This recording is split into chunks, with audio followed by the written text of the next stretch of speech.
All right, round 4 now. We have TypeV versus Szerro. At this point, both players are currently undefeated, so we'll see who is able to keep that undefeated streak going here in this match. Szerro playing a pretty awesome discard aggro deck as well, so good to see aggro come back into the game.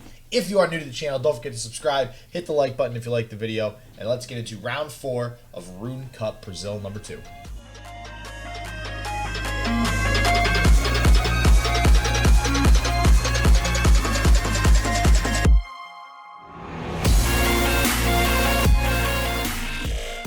See, for me, control means like removal spells, and there's really not a lot of removal in Ramp Asol. It's really just Avalanche, which feels more like an anti-aggro tech than a control card.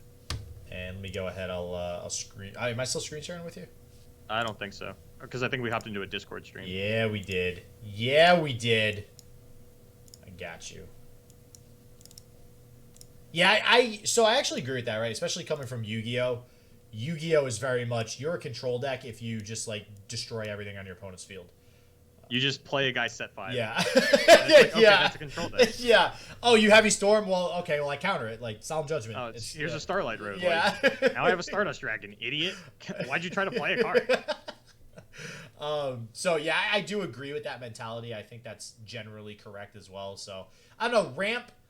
So, there's... Oh, I don't know what just happened there. Did they... So in the chat, it turns out that TypeV banned the TF Swain deck, and Szerro thought it banned Scouts. So he queued in the wrong deck. Oh, gotcha. Okay. Okay, cool. So we have Scouts in the aggro. So 2 pretty aggressive decks here. This will probably be a quicker matchup. Yeah, so I think there's always, like, you have aggro, you have mid-range, you have control. And there usually are decks that land a little bit in between. Like, so, as an example, I think, like, mid-range, straight-up mid-range Demacia is mid-range. But I think if you go something like Scouts, it can be super, super aggressive with something like Misfortune.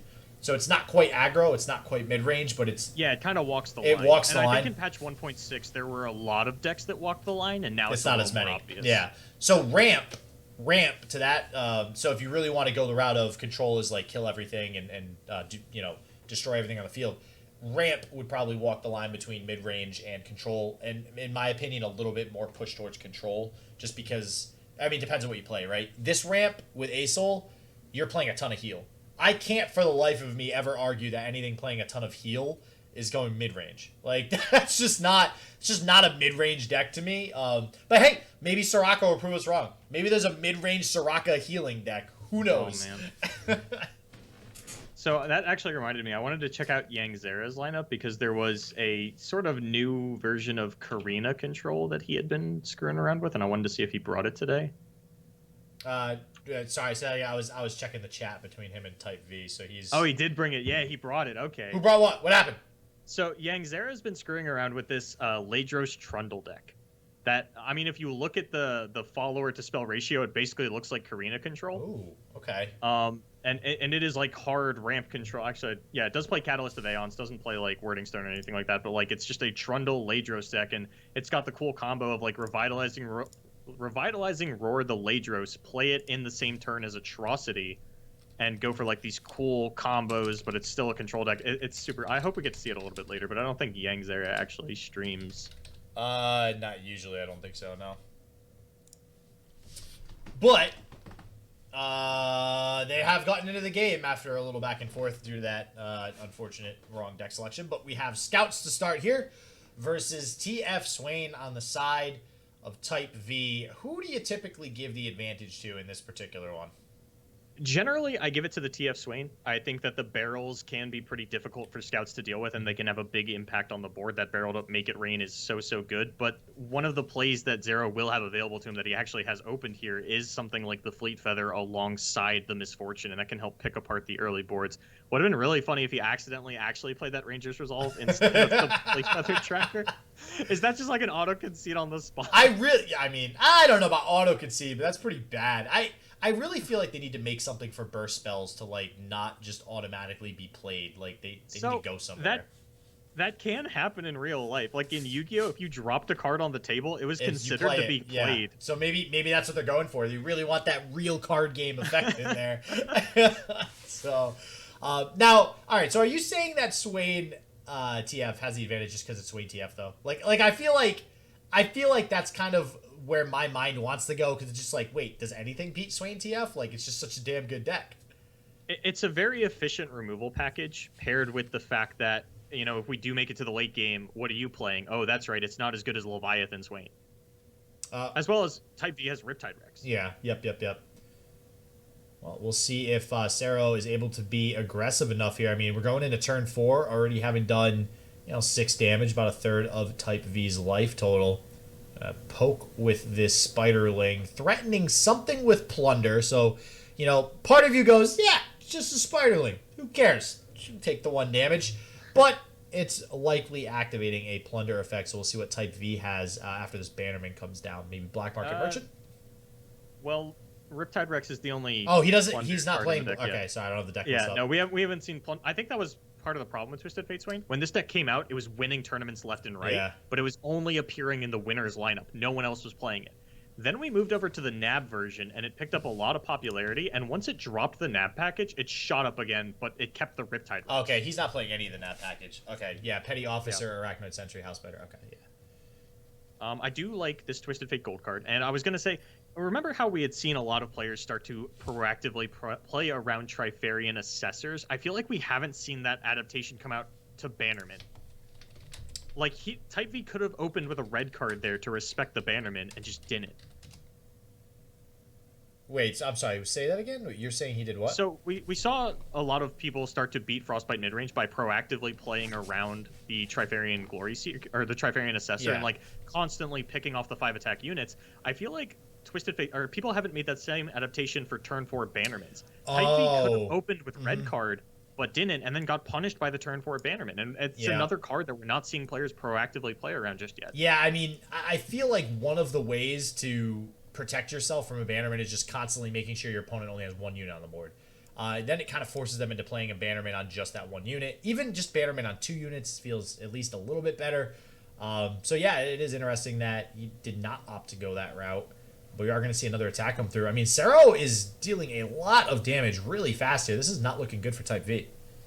Yeah, and imagine if we had opened with the red card. This Fleet Feather Tracker would be dead. The Bannerman wouldn't have come down. It probably would have been a Laurent Protégé instead. And I mean, Szerro wouldn't have nearly as much damage available to him as he currently does. Yeah, it looks like he's thinking about... I mean, do you ever pull the Zap here just to kill the elusive unit? I mean, you're getting the value trade, obviously, on the Spiderling, but... Yeah, I think you understand that Type V probably has to block with this. They have to play respectfully of the Relentless Pursuit. Never mind, there's no Relentless Pursuits. Yeah. I saw where you're... I had to check. I caught where you were putting down, though. It's fine. I was picking up where you're putting down. Oh. I think as long as you get to play efficiently like this. Here we go. Now we see the open on the red cards. So I'm not falling for the Bannerman trick twice. Just a little shameful that it did take that first sort of iteration of losing out on that trade in order for it to kind of click in Type V's head that that's something he should be going for. Yeah, and it feels kind of bad here because Szerro, it's kind of awkward. He can't get down as many units as he probably wants to get down here. Cythria feels okay, but only having 1 unit on the board getting a Cythria down doesn't feel like the best use of Cythria, and if he goes for 2 units, unfortunately he can't play the Protégé with the Grizzled Ranger here, which is probably what he'd like to do, but being on turn 6, can't do it. Also can't activate the Jagged Butcher. Yeah, I was about to say, I don't super hate double Protégé. It does still give you an effective block against the Twisted Fate. If we see the Death's Hand out of Type V here to pick that off, doesn't even actually give him the opportunity. Says, you know what, I think it's a little bit too likely that you have something to protect this Twisted Fate. I'm just not even going to block. We'll pull it to the side next turn. And Szerro's going to be able to level the Quinn if Type V doesn't have anything. Yeah, and I like Szerro taking that attack. I mean, the strategy with Scouts or really anything playing Bannerman or Demacia is you need to stay as wide as possible, wider than your opponent, so you can push through that damage. Being as high as he is with life, I mean, he was at 17 going down to 15 with that attack. This just puts him in a really good spot to go really wide on the board. And now... I mean, do you play, like, the Butcher to pass back over and see what they play? It looks like he's going with it. I liked the open attack with Quinn previously. Now I really like Butcher into Genevieve. Yeah, Butcher, I mean, that just feels so good. I mean, being able to pass priority like that back over and see what your opponent has. I mean, I wouldn't be surprised if Type V passes back, because you got to expect when your opponent has 6 mana open, there must be a Cythria or a Genevieve. And we see both. So if Type V is sitting on a lot of defensive spells, maybe he passes back over, but no amount of defensive spells on 8 mana is really going to get him out of this, so I'm curious to see what he decides to play. Yeah, it can be really awkward when you're sitting on things like Noxian Fervor, where it's like, okay, I really want to kill off your units, but I have to wait until you're in combat to get full value out of this, so I can block with the unit before I kill it to my own Noxian Fervor. And so far, things just working out pretty awkwardly for Type V. I don't know that there's a whole lot he can do to get himself out of this situation. I think he would have needed something like a House Spider. Okay, so we're going to get to pick off 2 units. Oh, this is game with a Cithria, though. Yeah, unless we have House Spider, then it is still lethal with the Genevieve. Yeah, Cithria would have been lethal around the House Spider probably even. So, yeah, that is just going to be Szerro picking up game number 1. Wow. So, in that case, Szerro was able to just play so aggressive where the TF Swain deck could never really get anything established. And TF Swain, very much so more on the control side of things. And generally speaking, you know, a control deck is going to do well versus a mid-range deck. And that just goes to show you that something like this Scout deck is more, you know, it's kind of on that line that we were talking about between aggro and mid-range, as, you know, was able to be aggressive enough to win. Yeah, which is interesting because Twisted Fate Swain also feels like it walks the line of mid-range and control. Yeah, yep, exactly. So I love that whole interaction. Just that, I mean, it started as a triangle, and I feel like since card games have evolved, there's like it's kind of like an octagon at this point. I always hated the triangle because it never accounted for combo. Yeah, exactly. And I feel, I mean, I have actually found that the definition of combo is a lot more hotly debated among card game players than I had thought it would be. I think some people lump it in with control, because generally speaking, you are trying to stall out with a lot of combo decks to like get to a certain point in the game. But yeah, one of the things I've also noticed is like there are a lot of decks where like I don't consider them a combo deck. I'll consider them like a mid-range deck with a combo in it. Mm-hmm. Yes. Yeah. Yep. Kind of like Savage Roar Druid is like Force of Nature Savage Roar Druid. Like I never considered that a combo deck. I considered it a mid-range deck with a combo in it. Yeah, I mean, shit, I'd even call it an aggro deck sometimes. Like, you can turn 5 Savage Roar with a bunch of tokens. Sorry, weren't you using sort of the ramp spell from Druid as your baseline? This is a control deck. Yeah. And now you're like, actually, that's aggro. Yeah, you didn't. No, yeah, that's what I meant. It's wild growth aggro. Morpidorp in the house. It's been quite a while since I've been able to say Morpidorp, man. What is up, my dude? Welcome. Round 4, Szerro versus Type V right now. Both players undefeated. So we'll see if Szerro is able to take it 2-0 with now the discard aggro. Pretty excited to see this because my man Szerro is playing Poro Cannon, which I think is a huge help to this deck. So I'm looking at Type V's deck list, and I'm trying to think between Piltover, Zaun, Ionia, and Targon. Of those 3 regions, is Pale Cascade really the best card that you could think of to put in your Bannerman deck? Ooh, that's tough. What'd you say between Targon, PNZ, and Ionia? Oh, no way. I mean, obviously Lulu's banned. So yeah, but like, I mean, Deny is pretty good now. I mean, I could see not wanting to play Deny because you want combat tricks, but then you have PNZ has so much removal and stuff. I don't know. Here's Pale Cascade number 1. Yep. I mean, Szerro has the Mystic Shot if he does want to kill this Fiora. I don't think he cares about it too much, though. No, I don't think he's worried about it either. He'll kill it when he needs to kill it. All right, okay, just gonna go for it now while Type V doesn't have any way to protect it. So, and you know, this is one of the reasons why I love the Daring Poro, right? Like, it's gonna always get this damage through because it's elusive. Right. Yeah. And if Type V actually does something to remove it, it feels so good that your opponent just wasted something to get rid of a Daring Poro. Like, especially given that Szerro discarded the Jury Rig to activate the Poro game. Yeah, like, it's just, it's so great. It's you know, when I remember first seeing that card, I was like, oh, this is neat. Like, it's this cool little thing for discard aggro, but I don't think anybody really registered how amazing it would be, and it actually is quite a good card and quite a good activator for this deck for a lot of these discards. I feel like we all saw Poro Cannon and went, okay, that goes in discard aggro and nothing else, and just kind of like left it at that, and no one actually went and built a discard aggro deck with it. Like we knew like, it we'll went. That one to the aggro. Yeah, somebody'll do that at some point. Yeah, that's not my responsibility. There are aggro players out there that will do that for me. And yeah, it's getting the spinning axe off. Gonna get another Jury Rig down for an attack, which will trade pretty nicely with one of these 1 health units if Type V does decide to block. Thinking about holding back the Fleet Feather, probably to challenge this Daring Poro next turn. Which, hey, I'll take it. You want to trade your Fleet Feather with my Daring Poro? That's cool. I'm cool with it. In which case, that would get through 3 damage, too. If he doesn't block. Yeah, I'm a little surprised that Szerro didn't develop into the attack. Actually had a lot that he could have gotten down this turn, as well as pushed a little bit more damage.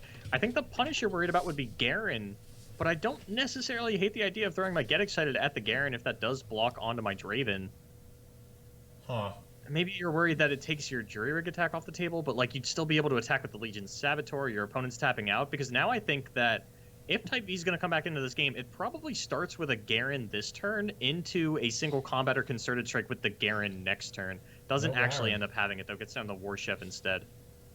Going with the Zaunite. Yeah, see, if he had gone for this, he would have had a lot of elusive damage going through earlier in the turn. So kind of feels bad knowing now that Type V wasn't able to drop down a Garen. I understand not playing the Zaunite because you discarded an axe that you didn't have until post-combat, but I think getting down the Daring Poro and the Legion Saboteur wouldn't have been, the worst thing in the world. You do get to push at least 2 more guaranteed damage. Well, and you set yourself up for an Augmented Experimenter on the next turn. Like, if you did play all that to the board and just exhaust your hand, next turn you're on 6 mana, all right, now you get all your cards back. And now it's like, okay, we're playing these Daring Poros to do what? Like, now they're just going to sit there for 2 turns, and it just doesn't feel that great. Okay, considering the Get Excited onto the War Chef, the War Chef does say kill the Draven alongside the Fleet Feather Tracker. Not sure how much that matters, but at this point, you have such a dominating control of the board. I don't know how much over-the-top damage you're necessarily going to need to end the game. Huh. The thing... I think throwing it face is fine. I think throwing it at the world... Like, I think either play is relatively fine. It's not going to have a major outcome on the impact. Whoa. Let's not lie to ourselves. Going face is always the answer in this deck, all right? You never throw... I feel like every time I've ever played an aggro or a burn deck and then killed my opponent's unit, I, regret it so much. Yeah, you're just like, this sucks, man. Yeah, why did I do that? like, they could be dead, but instead I decided to kill their unit. Like, what's wrong with me? Yeah. Anytime I play against an aggro deck and they throw a burn spell at my unit, I'm like, all right, yeah, I'm chilling. I'm having a good time. I can win this one. And even with the Genevieve now, if he had killed that War Chefs, it would not have mattered. Like, this Genevieve's still going to wreck most of his field anyways. Killing the War Chefs wouldn't have made any difference. This will make a difference. He'll kill the Fleet Feather Tracker and at least save 1 more unit there. So now, Type V has to decide, do I want to kill the Daring Poro or the Legion Saboteur? And wow, holy bejesus. No, that's actually not bad. It's not bad, but it's not great. Well, no, yeah, I mean, obviously. But that's not bad because his units are going to die here. He can replenish the board and also pull something with the Flame Choppers. I think Flame Choppers is actually incredibly strong in this deck. Like, I feel like people don't give it enough credit. If you're negating one of your opponent's blockers, that's really freaking good, especially if you're trying to attack with something like a Boom Crew Rookie or a Legion Saboteur. I think the awkward part for this turn is that Szerro can't actually pick off of any of Type V's units, so can't actually clear the way. I mean, obviously, you could just let this die, take the damage, discard your Flame Chompers to the Poro Cannon, get through a pretty big attack on the following turn. But yeah, if Szerro doesn't top deck, another Jinx or something, literally any kind of value unit, maybe another Zaunite Urchin, get the draw going a little bit here, he could be in a bit of trouble. 6 is a pretty low life total, but with this hand, you are not representing lethal damage.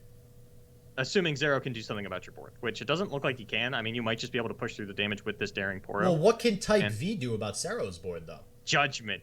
Wait, is he actually playing it? No, he doesn't.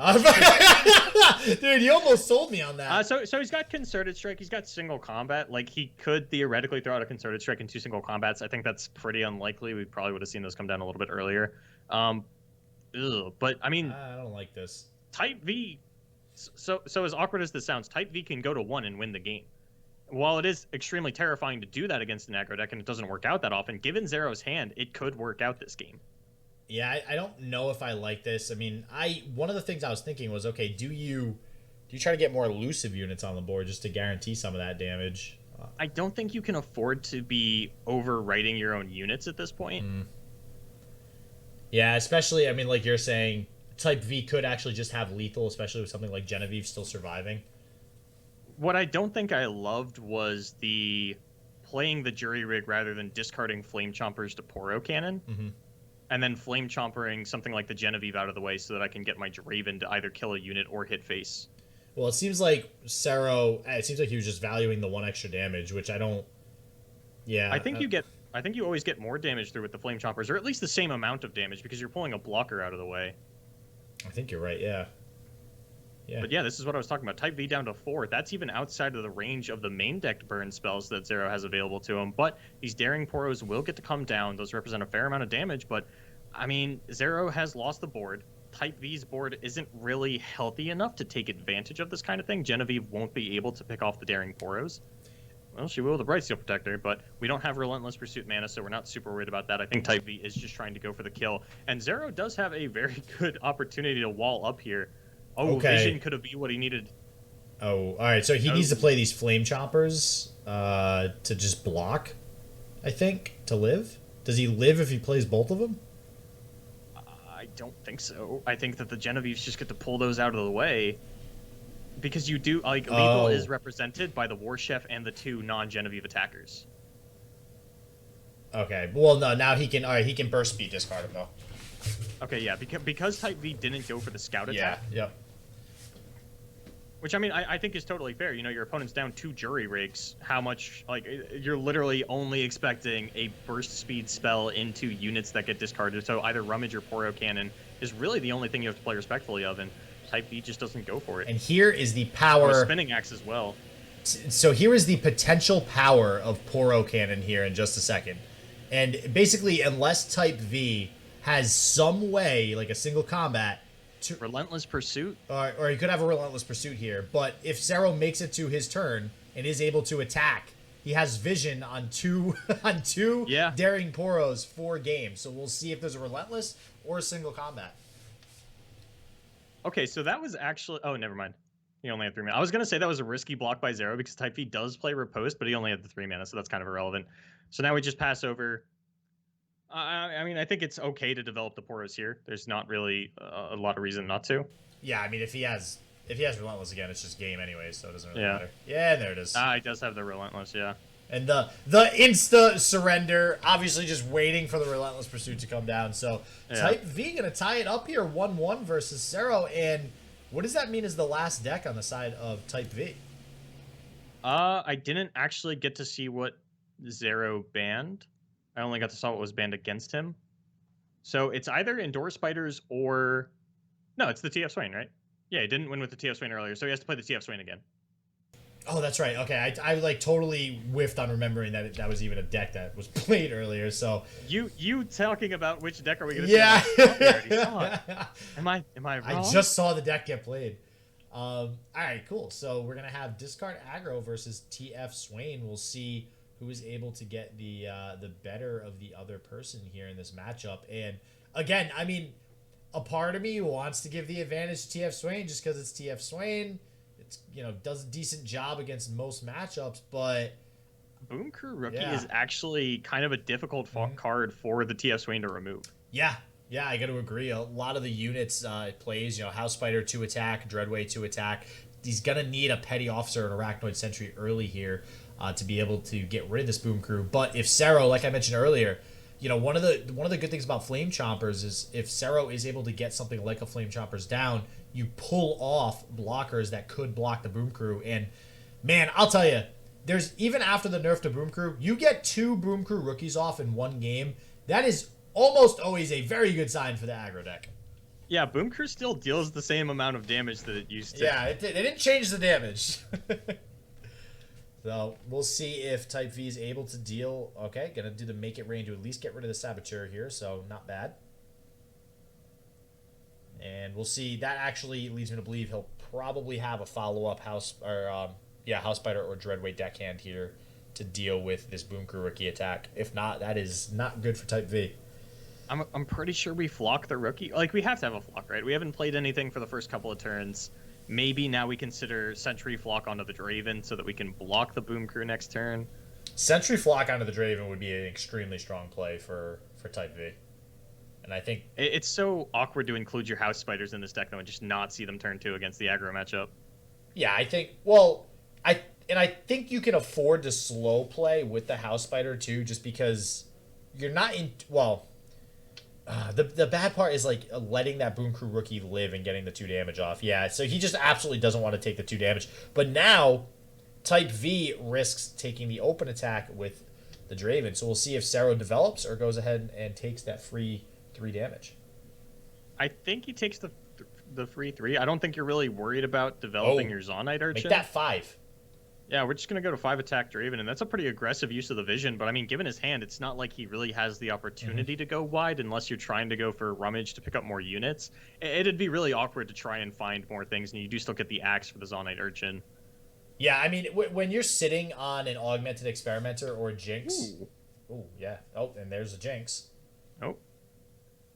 Yeah, when you're sitting on Augmented Experimenter or Jinx, it makes you want to play a little bit more aggressively because you're like, I could just not care about my hand, right? I could just use it all and get it back, right? Isn't that how that works?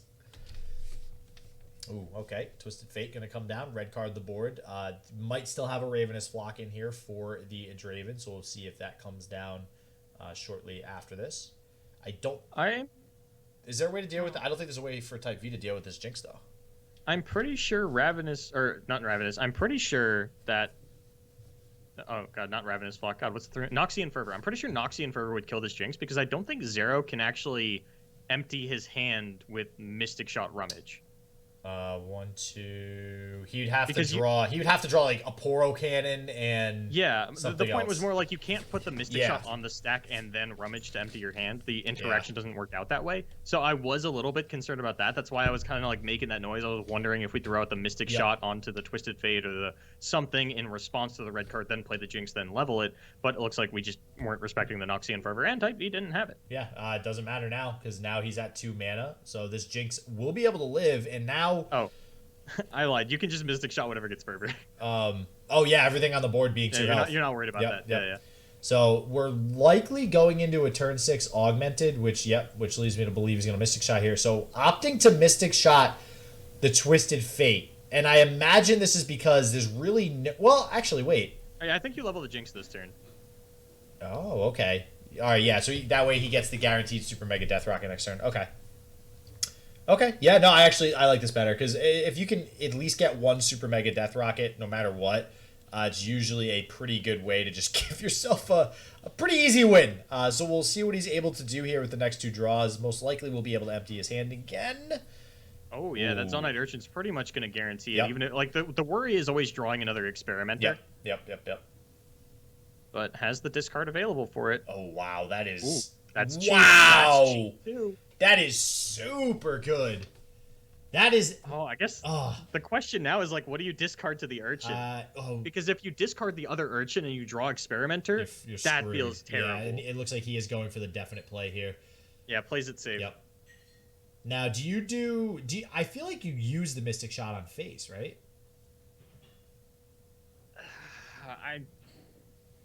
I think I like Mystic Shot and then Urchin the Rummage more than I like just rummaging. Yeah, I got to agree, because like otherwise you're not going to maximize your mana usage this turn. Most likely, or actually, I mean, it depends on what you draw with the Rummage, right? But so I don't know how much Mystic Shot on face matters, because at this point you're kind of doing rocket math. Yeah, and Mystic Shot doesn't reduce the amount of rockets that it takes to kill your opponent. Yeah, and you got rid of the Saboteur too, so it's not like you're going to have 2 turns of 1 damage of the Saboteur. So, he's thinking. I mean, maybe you do just Rummage if that's the point. If that's the case. I mean, you could Mystic Shot something like the Petty Officer to push through a little bit more unit damage this turn.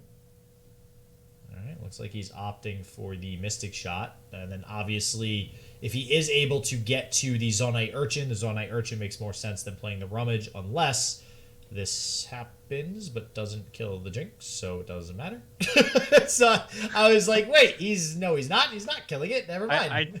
It's possible that he's setting himself up for a Make It Rain and wanted to wait until Szerro goes to play those last cards, but because they're going to empty out their hand immediately, is still going to get the Super Mega Death Rocket.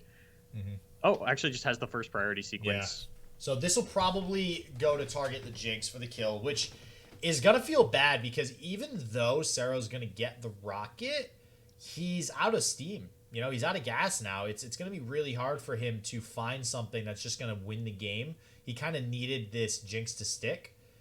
I don't see any other reason to play that Fervor unless TypeV had a Make It Rain or Ravenous Flock. So I don't see why he passes priority back over. I want to say it's Flock. I think Make It Rain is too much of a snap decision for you to be thinking about it this long. Yeah, there's the Flock. Yeah, and does have the Rummage. So as you said, we'll get the Rocket. Let's see what this last draw is off the Rummage. Because if it's another Jinx, this game just basically didn't jinx. That is but it's not a good draw. Sucks. Yeah. That's not the discard aggro is so weird because like half your deck is straight gasoline and the other half is just a muffler you found in a junkyard. Yeah. It's like, what am I trying to do with this? Yeah, and now even with the Super Mega Death Rocket, isn't even gonna have enough of a field to push through any damage. And I mean, this would have been the turn to do it, but I mean, do you play the Jury Rig just to trade with the units here? I think you want to hang on.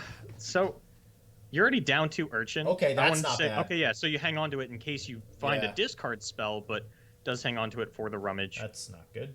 Oh, but we don't have an answer to the Swain attack, and that leveled Swain is going to deal a lot of damage. 10, 11, 12. He's 1 short of, well, he'll block with the Zonite onto the Petty Officer. So if there's a, okay, if there's a Noxian Fervor, TypeV wins. Yeah. And he doesn't seem to have it. Does he? Actually, wait, no, he doesn't win because he can rummage the Jury Rig and block. So, so no matter what, I think Szerro lives here. Oh, I was thinking Noxian Fervor on the face. No, that's what I'm saying, and then stun the unit. But then Szerro can rummage into Jury Rig and block the Petty Officer and still. I just thought, I didn't math it out. I just assumed that he was going to leave him at like 3. We don't do math. Petty here. Officer got blocked out. We don't do math here. Oh yeah, we don't do math. Math doesn't exist. That's what we have the eye for. Yeah. That's why we need the spectator. All right, wow. So also had the Make It Rain. So, all right, I don't know if this is some sort of 10-headed play by TypeV, but this 4, 5, 6, 7, 8, 9, 10, 11, 12. So now this forces Szerro to play the 1-draw Rummage, which does feel a little bit bad. But he does still live. So... And does have potential to come back into it if that top deck is a Jinx. I think Augmented Experimenter would be a little bit too slow at this point, even though you do get to cast it here. You don't get Jinx down until the next turn. So that's not a Jinx. That is... Nope. That is actually not very good. It's not enough damage, unfortunately. And we'll see what the next draw is, but now if it's a Jinx, that feels really bad. Oh, yeah, wow. I don't think there's anything you could draw. Yeah, you're sitting on 5 damage, but don't even have the cards to play it. And if you draw another Get Excited, you still don't have lethal because you don't have enough cards in hand to make it work. Where's Pot of Greed when you need it? Shut up. That's all I have. That's all I have for that. Wait, Pot of Greed. They didn't ban Pot of Greed, right? There's no bugs on it, right? Oh my god. Didn't they errata it? Or no, we're talking about errata it? It's been banned since like the beginning of time. Yeah, so a couple of years ago they were like, hey, these cards have been banned since the beginning of time and we can't make money off of them anymore. What if we errata all of them and then unban them and re-release them? Jesus. Oh my god. You know, the thing with paper card games is you can't just easily errata things. Feels bad. Yeah. Oh man. Jorge, so if you have not played Yu-Gi-Oh! Pot of Greed is basically, imagine a 0 mana spell that... Pot of Greed lets you draw 2 cards from your deck. That draws 2. That would be its equivalent in this game. Alright, so Szerro going down there against TypeV. Gonna be, what is that, 3-1 now. TypeV gonna advance to 4-0. Alright, so TypeV gonna take it there, staying undefeated, putting Szerro at X-1. So we'll see who is able to have the better record by the end of day 1 here. But as always, everybody, stay healthy, stay positive. I hope it just works for you. Peace out.